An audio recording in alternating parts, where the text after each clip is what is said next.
বাংলাদেশের সাবেক প্রধানমন্ত্রী শেখ হাসিনা যদিও তিনি নিজেকে সাবেক মনে করেন না।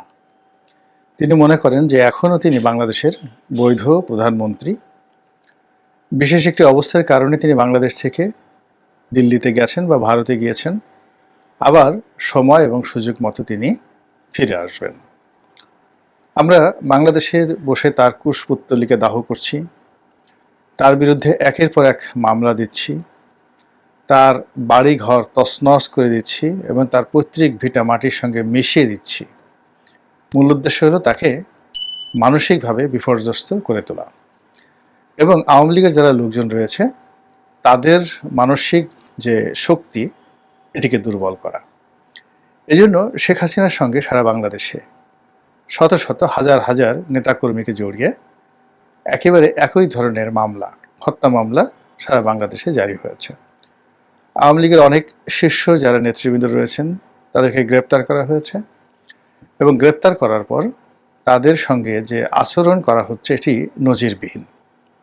আমরা জেলখানার ভিতরে কিছু ঘটনা ঘটেছে বলে শুনতে পাচ্ছি, যেহেতু তথ্য উপাত্ত নেই কাজে এই বিষয়গুলো বলা যাবে না। একটা ভিডিও ফুটেজ আমরা দেখেছি যেখানে হাসানুল হক ইনু সাহেবের সঙ্গে যে আচরণ করা হয়েছে এটি এই বাংলায় কখনো ঘটেনি। দ্বিতীয়ত আমির হোসেন আমু, তারপর চট্টগ্রামের যে বয়োবৃদ্ধ আওয়ামী লীগ নেতা ইঞ্জিনিয়ার মোশাররফ সাহেব, সাইমন হোটেলের মালিক, ওনারা 14 জেনারেশন, মানে বলতে গেলে 14 গোষ্ঠী ধরে তারা অভিজাত, ধনাঢ্য এবং রাজনীতি তাদের একটা নেশা।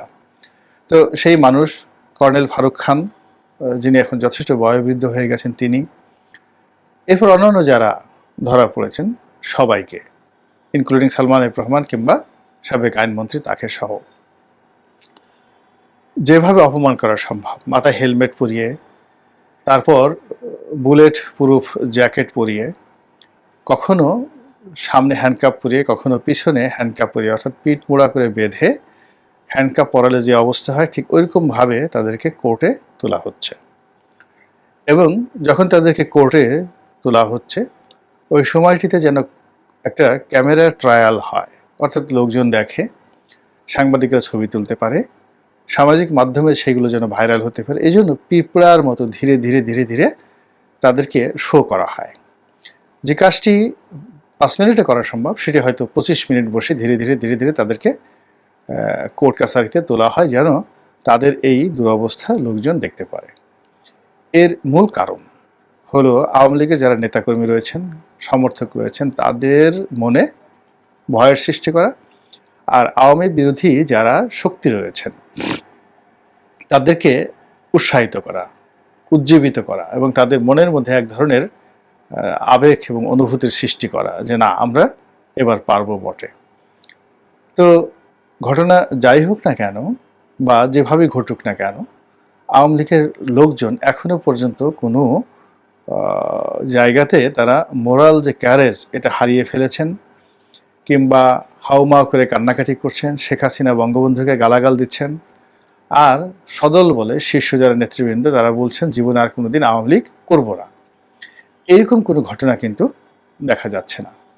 আওয়ামী লীগের মধ্যে রিনোভেশন দেখা যাচ্ছে। আওয়ামী লীগের কট্টরপন্থী কিছু নেতৃবৃন্দ রয়েছেন, কিছু ছাত্র নেতা রয়েছেন, তার মধ্যে ছাত্রলীগের একসময় সেক্রেটারি ছিলেন নাজমুল সাহেব, যিনি এখন ইউকে প্রবাসী, অত্যন্ত কট্টরপন্থী ছাত্রলীগ নেতা, মারদাঙ্গা প্রকৃতির।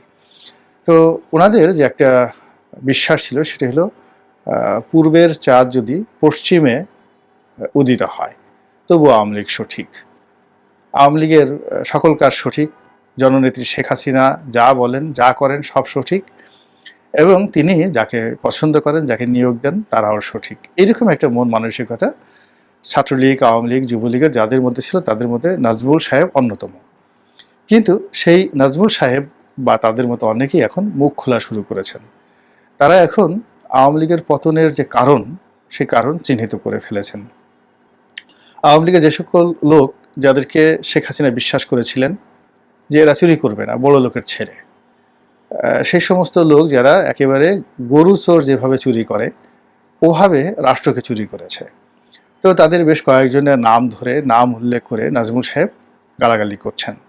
এভাবে নাজমুল সাহেবের মতো অনেকেই গালাগাল শুরু করে দিয়েছেন। এটি আওয়ামী লীগের একটা রিনোভেশন, কিন্তু এখানে অনুতাপের কোনো বিষয় নেই। দ্বিতীয়ত, শেখ হাসিনার যে মূল শক্তি ক্যাবিনেট, তার বেশিরভাগ সংসদ সদস্য তরুণ।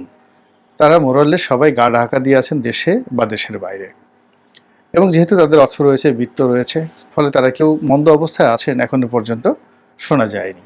বরং তাদের সেই যে বিদেশে যে অবস্থান, রাজকীয় অবস্থান, এটি নিয়ে প্রথম আলো থেকে শুরু করে অনেক পত্রপত্রিকা রীতিমতো গাত্রদাহ, যে একই হলো। এটা হওয়ার কথা নয়। যেখানে তারা ভিক্ষা করার জন্য ঘুরবে, যেখানে তারা জেলখানাতে পৌঁছবে, যেখানে তারা মানুষের হাতে পায়ে ধরবে, তা না করে এখন তারা কলকাতাতে, দিল্লিতে, আজমিরে, সিঙ্গাপুরে, ব্যাংককে, মালয়েশিয়াতে, তারপরে দুবাইতে, জেদ্দাতে, কোন কোথায় নেই, সব বড় বড় শহরে আওয়ামী লীগের লোকজন মিছিল করছেন, মিটিং করছেন, 5 স্টার হোটেলে গিয়ে খাওয়া দাওয়া করছেন, আর ডক্টর মোহাম্মদ ইউনূসের সরকারকে গালাগাল দিচ্ছেন। তো এটা আওয়ামী লীগকে ভয় দেখানোর জন্য সরকারের যে চেষ্টা তদবির, সেটা বুমেরাং হয়ে যাচ্ছে। অর্থাৎ এই যে আওয়ামী লীগের যারা লোকজন, তারা যে কুয়াতুল মুসলিমিন দেখাচ্ছে, তো এই জিহাদি জোশ দেখাচ্ছে, কিংবা জয় বাংলার যে তাগত এটা দেখাচ্ছে, এটা আওয়ামী বিরোধী শক্তির মনে একেবারে এক ধরনের ভয় ধরিয়ে দিয়েছে যে কি হবে, কি করতে চাইলাম আর হলো কি, কি আশা করলাম আর হলো কি, ইত্যাদি অনেক কিছু। তো যেটা বলছিলাম যে এইগুলো আওয়ামী লীগের নেতাকর্মীদের বক্তব্য বা কথা আচরণ। সবচেয়ে বড় বিষয়টা হলো শেখ হাসিনাকে নিয়ে। তাকে কোনো অবস্থা থেকে দমন করানো যাচ্ছে না, কোনো অবস্থাতেই তাকে ভয় দেখানো যাচ্ছে না, তার মুখ বন্ধ করা যাচ্ছে না, এবং তাকে যারা সাহায্য করেন বা তাকে যারা সমর্থন করেন তাদেরকেও নিবৃত করা যাচ্ছে না। তিনি ভারতে আছেন, এবং ভারত সরকার বলতে গেলে একেবারে কোমরে গামছা বেঁধে শেখ হাসিনাকে আবার প্রধানমন্ত্রীর পদে বসানোর জন্য সর্বোচ্চ চেষ্টা তদবির করছে, করবে বা করে যাবে, এরকম একটা অ্যাটিটিউড তাদের মধ্যে আমরা লক্ষ্য করছি। দ্বিতীয়ত, শেখ হাসিনা প্রথম কয়েকদিন একটু অবদমিত ছিলেন, কিন্তু পরবর্তীতে আপনি দেখবেন যে তার চেহারা ভালো হয়ে গিয়েছে, সুরত ভালো হয়ে গেছে, কণ্ঠে আগের সাথে আরও তেজ বেড়ে গেছে। এখন তার বয়স প্রায় 80 বছর, কিন্তু তার কণ্ঠ শুনে মনে হয় যেন 50-55 বছর। এরকম 50-55 বছরের একজন যুবতী, আমাদের দেশে এখন আর এদেরকে পৌর বলা হয় না, যুবতী। তো একজন যুবতী, শক্তিশালী যুবতীর কণ্ঠে যে ধরনের লালিত্য থাকে, জিদ থাকে, প্রেম থাকে, দ্রোহ থাকে, ঠিক ওই রকম প্রেম, দ্রোহ সব কিছু নিয়ে তিনি বলে যাচ্ছেন। তিনি নেতাকর্মীদেরকে আশ্বাস দিচ্ছেন, এবং ভাষা তার আগের চাইতে যে কোনো সময়ের চাইতে সংযত হয়েছে, দৃঢ় হয়েছে, অনেক সাজানো গুছানো। শেখ হাসিনা সাধারণত এলোমেলো কথাবার্তা বলতেন আগে, কিন্তু এখন তিনি সাজানো গুছানো কথাবার্তা বলছেন, টু দি পয়েন্টে কথা বলছেন। এবং তিনি কেবলমাত্র ডক্টর মোহাম্মদ ইউনূস নন, ডক্টর মোহাম্মদ ইউনূসের সঙ্গে অন্যান্য যারা রয়েছেন তাদের সবাইকে তিনি ধরবেন, শাস্তি দেবেন, তারপর মনের মতো ইচ্ছা মতো শাস্তি দেবেন, যাকে বলা হয় একেবারে যেভাবে ঘানির মধ্যে ফেলে সরিষা ভিতর থেকে তেল বের করে, ওইভাবে আগামীতে তাকে যারা কষ্ট দিয়েছে, তার নেতাকর্মীদেরকে যারা কষ্ট দিয়েছে, তাদেরকে তালিকা করে করে তিনি ওইভাবে ঘানির মধ্যে ফেলে সরষা যেভাবে যে চিপে চিপে তেল বের করা হয়, ওইভাবে তেল বের করার জন্য তিনি অবিরত হুঙ্কার দিয়ে যাচ্ছেন।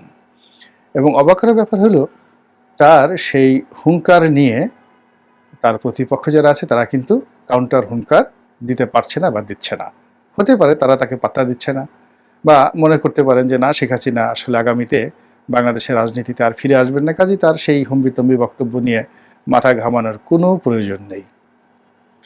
তো শেখ হাসিনা এই সকল বিষয় কগনিজেন্সে নিচ্ছেন না।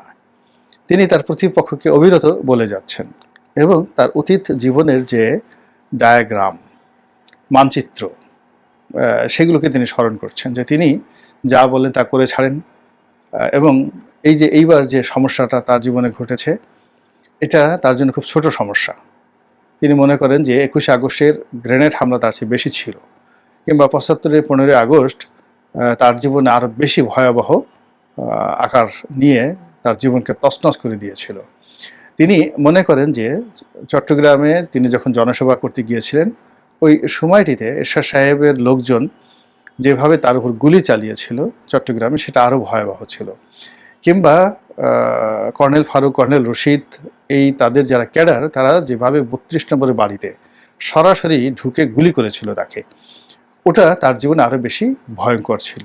তো তিনি সেই সকল ভয়ঙ্কর সময় অতিক্রম করেছেন, সাহসের সঙ্গে মোকাবেলা করেছেন, এবং তিনি বিজয়ী হয়েছেন, এবং প্রায় সব ক্ষেত্রে, প্রায় না সব ক্ষেত্রে তিনি প্রতিশোধ নিয়েছেন, টু দি পয়েন্টে প্রতিশোধ নিয়েছেন। একজন বলে যে এরকম কোন বজলুল হুদা সাহেব আছেন, কর্নেল মেজর বজলুল হুদা, বঙ্গবন্ধু হত্যাকারী, তাকে নাকি তিনি নিজ হাতে জবাই করেছেন। সত্য মিথ্যা জানি না, সত্য যদি না হেসে আমি পারছি না, আমি দুঃখিত, যদি এই ঘটনা সত্য হয়ে থাকে, অর্থাৎ কর্নেল বা মেজর বজলুল হুদা তাকে যদি শেখ হাসিনা নিজের হাতে জবাই করে থাকে, তাহলে আপনি একবার চিন্তা করেন তো যে সে কসাইয়ের মতো একটা তলোয়ার তার হাতে, এবং তার পাশে এখন তার বন্ধু গুজরাটের কসাই মোদি সাহেব আছে।